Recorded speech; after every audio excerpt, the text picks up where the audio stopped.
Nicola, we know what they have done to your lab, to your career. It may be too late to set things right, but you can help prevent something far worse. They have taken an object from the Tsar and are conducting experiments in Tunguska to figure out how to use it. Before they do, we must take it from them, or the world will be in danger. We do not ask you to risk your life, just that, when the time comes, you use your electricity to destroy the object. Regardless of your decision, know that we admire your work greatly and we bear you no ill will. We respect your freedom above all else. Letter to Nikola Tesla, circa 1908.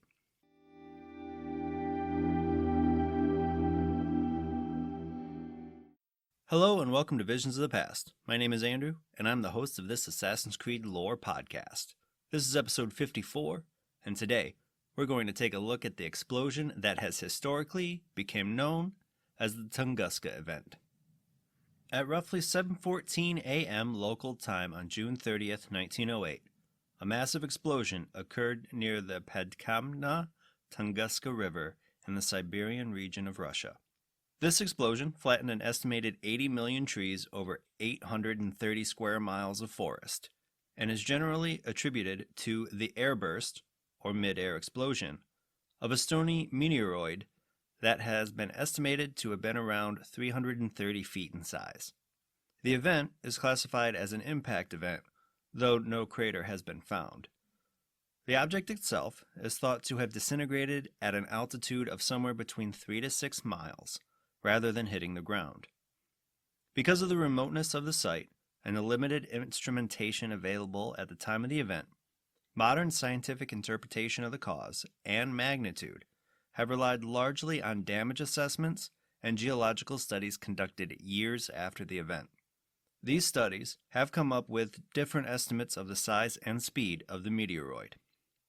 The airburst shock wave has been estimated to have measured at a 5.0 on the Richter scale of earthquake magnitude, and estimates of its energy ranges between 3 and 30 megatons of TNT, making it roughly 1,000 times more powerful than the Fat Man nuclear bomb that was dropped on Nagasaki, Japan at the end of World War II. This event is perfect for the world of Assassin's Creed because of the study of it being done largely years after the event, and with so many different theories of what caused the explosion. Because of these things, we see the event first mentioned in emails within Assassin's Creed, and within the glyphs of Assassin's Creed 2. The event is also detailed within the comic Assassin's Creed The Fall, and mentioned in Assassin's Creed Chronicles, Russia. To talk about the event properly within Assassin's Creed, we first must go back to before the event itself. Sometime before the event, possibly as early as November 1905, Gregory Rasputin replaced the imperial scepter of the Russian royal family with a fake, and moved the artifact to a secret facility where it was experimented on. The Templars in 2012 believed that it was used as part of research into wave generation technology. During this time, Rasputin was a member of the Russian Rite of the Templar Order. Eventually, getting close to the royal family, specifically Tsarina Alexandria, by appearing to heal her son Alexei of his hemophilia. The reason for wanting the imperial scepter was simple. It was a piece of Eden that was known to be able to conjure illusions, control others, and make the user invisible. Eventually, the Russian assassins became aware of the Templars' experimentation of the scepter and contacted Nikola Tesla with an offer of retribution against the Templars for his discreditation by Thomas Edison, a high-ranking member of the American Rite of the Templar Order. The assassins' plans were simple: infiltrate the facility and receive the scepter before Tesla destroyed the facility and everything in it. The ground team was led by Nikolai Orlov, who 20 years earlier fought and lost to Tsar Alexander III after the Gorky train disaster. Knowing what the scepter looked and felt like, using it in that hand-to-hand fight with the previous Tsar. Nikolai received a letter dated May 14, 1908, telling him that the assassins believed the scepter was being held in a facility that was replicated from designs that was stolen from Tesla and was being used to conduct electrical testing on the scepter. Arriving to a facility that looked similar to the Wardenclyffe Tower that Tesla built on Long Island, New York, Nikolai knew that they had little time to retrieve the scepter. The team found the scepter receiving electricity from multiple Tesla coils, and as Nikola went to pull it from the electricity, Tesla activated a transmitter in his Wardenclyffe Tower to broadcast an immense burst of electricity into the Russian facility. This burst overloaded the scepter, causing it to explode with enough force to level the forest for miles in every direction. Nikolai was the only survivor of the explosion, seemingly being protected by the scepter itself. While the explosion was considered an assassin victory, they failed to gain possession of the Imperial scepter. While it was believed to be completely destroyed by Nikolai, he received a letter from Vladimir Lenin asking him to assassinate Nicholas II shortly after his abdication of the Russian throne in March 1917. Meeting with Nicholas II inside the Alexander Palace, where the Romanov family was under house arrest, Nikolai told the former Tsar to take him to the Imperial scepter. Holding it in his hand, Nikolai knew that it was a fake and broke it in half.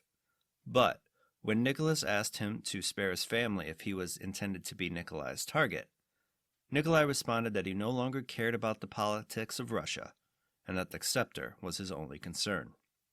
When describing the real scepter and what it took to destroy it, Nikolai sparked a memory within Nicholas II of a necklace that was worn by Rasputin during his time with the family, and how it affected him and his wife, leading Nikolai to exhume Rasputin's body from his grave and retrieve the shard that was unmistakably part of the Imperial scepter. Nikolai ended up keeping the shard, eventually passing it to his daughter Nadia before she was deported from the United States back to Russia during the Palmer raids of 1919.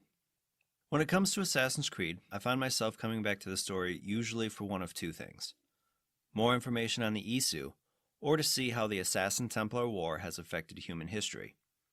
When it comes to how the war affects human history, the story tends to mix real human history and conspiracy theories, and the Tunguska Event is no different. Teased within the first two games of Assassin's Creed, Tunguska really gets blown open within Assassin's Creed The Fall. And it gets tied directly into two other historic moments of Russia: the Borky train disaster and the abdication of Tsar Nicholas II, centering the story around the Imperial scepter. The scepter itself appears to be modeled after the staff of Alexei Mikhailovich, the Russian Tsar from 1629 to 1676, which Tsar Nicholas took to the 1903 ball in the Winter Palace, a photo of which is seen within Assassin's Creed II's glyphs. But when looking at the story told within The Fall, the Borky train incident comes from a fight between Tsar Alexander III and the assassin Nikolai Orlov, instead of a train that was too heavy, going too fast. Though it was a nice touch to see the story use a part of the incident that says Alexander III held the collapsed roof of the car his family was in while they escaped. While the moment we see after the abdication of Nicholas II is a simple conversation, there isn't anything that goes against what is historically said from around the time period. The biggest change, though, does come from the Tunguska event itself, adding conspiracy theories that the event was something that happened because Nikola Tesla overshot a test of a particle beam weapon from his Wardenclyffe Tower makes for much more interesting of a story than a meteoroid explosion. Add assassins, Templars, and pieces of Eden, and you have a story perfect for the lore of Assassin's Creed. Thank you for listening, for your love of Assassin's Creed, and joining me today. I release new episodes every Tuesday, so be sure to tune in for those. And if you love Visions of the Past podcast, I'd love for you to subscribe, rate, and give a review on Apple Podcasts. If you have any questions about Assassin's Creed or topics that you'd like me to cover, please feel free to hit me up on Twitter and Instagram at visions_AC, and you can find those links in the show notes below. Until next time, my assassin friends, make sure to follow the Creed. And to those Templars listening, may the Father of Understanding guide you.